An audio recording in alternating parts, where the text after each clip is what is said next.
3, 2, 1. Hello, my name's Lisa and Renee from the Collab Press. 3, 2, 1. Hi, my name's Lisa Renee from Collab Press, and I just wanted to 3, 2, 1. Hello, this is Lisa Renee from the Collab Press, and today we're talking about co-writing. So co-writing can be a fun, exciting experience, and it also can have some drawbacks as well. So it really is important to find an excellent partner. 3, 2, 1. Hi, my name's Lisa Renee from Collab. 3, 2, 1. Hello, my name's Lisa Renee from the Collab Press, and today we're talking about co-writing. So co-writing can be really fun and exciting and helps motivation. It also can have some drawbacks, so you really do need to be careful who you're choosing to be your co-writer and how you set that up, that you guys are both on the same page from the very beginning. So there's several different ways that you can do co-writing and how you set that up.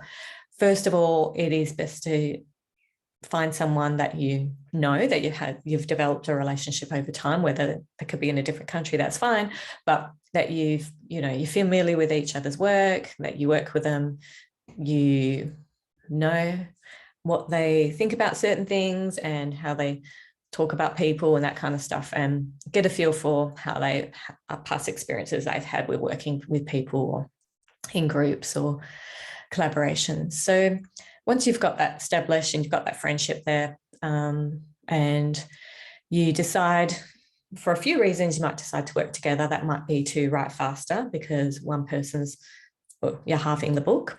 Also, someone might have some strengths that you don't, and you have strengths that they don't. So for example, for me, I have a strong marketing background, and a lot of people find that a bit overwhelming, like working out ads and things like that, and marketing strategies, but I just thrive and love that. And I'm so good at Photoshop and covers and formatting and all that kind of stuff, so I've got that skill set. So I might find a co-writer, like a partner, that she might be great at editing or something like that, and we can work together, or they're faster at writing than I am or something. But I'm reasonably fast at writing as well, and when you're co-writing, you sort of want to be putting the same amount of effort in. So the one thing with co-writing is a payment thing, is a big sort of option of different options that you can do with that. So it really sort of depends how much each of you are putting. If you're putting equal time and equal resources, and you're equally going to put finances in it for the marketing, then it should be split equally in royalties. One way, if you don't want to get too much into bogged down in all the admin side, is using Draft Digital that splits the royalties for you. They can also submit to Amazon. Draft Digital takes 10% fee. So, Amazon, you're getting your 70% if it's at full price, and then they will take another 10%. Draft Digital will take 10%. But that's just one way where you don't actually have to work out the royalty splits and whose account it's going to be, because you've both individually put your tax details and everything into Draft Digital, and then they work that out. That's quite good if you're going to do wide. But if you want to go exclusive with Amazon, like say if you're in a genre like romance, where it's quite lucrative in KU, Kindle Unlimited, you might want to have to enroll it into Kindle Unlimited, and that means going direct to Amazon. So you need to decide who's going to do that and do the reporting and then split it. So with Amazon, you can actually create another account with an email, and maybe you just have your co-written stuff with that, and that might make it easier to work out. But anyway, you can do individual reports and individual books, so even if it is under one of the author's accounts. Anyway, so that's something to think about, but I do highly recommend doing a contract between yourselves.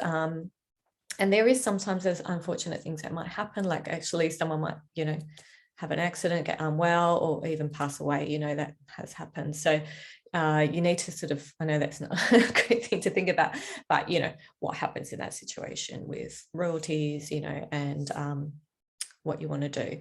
So I think, just being clear on how long you're going to have that project published, whether it's something that you're doing temporarily or, you're starting a pen name together. So there's lots of things to consider. Now, getting back to the payment side of it, if, for example, one person is financially able to be the one that's funding it, so they're a bit more like the publisher in one way, where they're putting the money in. Maybe if one person is financially more set up and has money to invest, they might be paying that author for what they're writing. So like, I'm going to pay you this much, or there might be some payment arrangement. So there's sort of different ways of doing it. And then that means the other author will own all the rights and get all the royalties, but the other co-writer gets paid up front for what effort they've done and how much they've written. So that could be an option too. So it depends how far you are in the publishing journey. Also, maybe with drafted digital, you can have a royalty split. So if someone, say maybe you're both writing the same amount, but one person is going to be financially putting money into it, you could, up to you, come to an agreement of a royalty split. So 60-40 or 65-35 or something like that. It's really, it needs to be something you're comfortable with, and crunching some numbers and what you think is going to be best for both of you, for both the effort and the financial effort. Because if someone is putting the finances into it, or the marketing brain power, because once a book's written, that's one part of it, but there's so much. It's like the long term of that book and working on it. So it depends if you sort of do need to have an expectation laid out, like how much effort it's going to be put in, because it can really strain on a relationship if one person is doing a lot of the work and one isn't. So that's another option to think about. Also, it's great, you can put both names on the cover, and then so you're both reaching out to your other books and promoting other books. But if one author is writing different genres, or you guys wanted to establish a different audience, it might be worth doing a pen name. And so that's another thing, is how you're going to work that, how equally you're going to put into that. Are you going to do a basic website? Who's going to manage the social media? Are you going to do social media? And, are you going to do, who's going to be writing the newsletters, that kind of stuff. So there's quite a lot to think about before you just dive in and make it. It can be really exciting and go into it. Now, sometimes you might be just doing a one-off project. Say you're writing an anthology, and the anthology is only going to last 3 months. You're putting it in KU with an anthology and you're co-writing it. I'm doing that. Also, what happens when that comes out, and then how are you going to publish it together? And maybe you're just using that as a book magnet, and you both share the database that the book magnet, the subscribers that are gained. So that's one other option. So there you go. There's a few things to think about. If you want to reach out to me, just ask some advice or what you think about this and that, feel free to contact me through our website, and I'll put the link in below.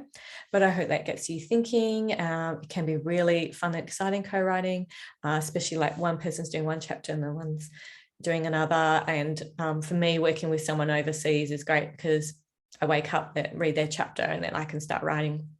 And it can happen really quickly. Like, we could be done in 2 months, 2 weeks rather than a full month, be finished. So that's really lots of fun, and finding someone who's got a similar voice. I don't have to have the same voice, because you're writing in one person's point of view, maybe the guy's point of view, and one's doing the lady's point of view. So it's okay to have a bit of a different voice, but you still want to be sort of on the same page with what you agree with, what the content is and all that kind of stuff. I find personally, I like to plot it out in the beginning, but still try and keep in pace with the co-writer, but have a plan. Like, even if the other one person doesn't really like plotting, it really is good to know where the direction of the story is going. Have your character goals and all that kind of stuff. What's their motivation, what's their fears, what's the lie that they believe, all that kind of stuff. And so when you're plotting, you're working on that, and that that can come out through that story too. And it's really great to see the whole picture coming together, like, and those ideas like coming out, and obviously being flexible and communicating with your co-writer.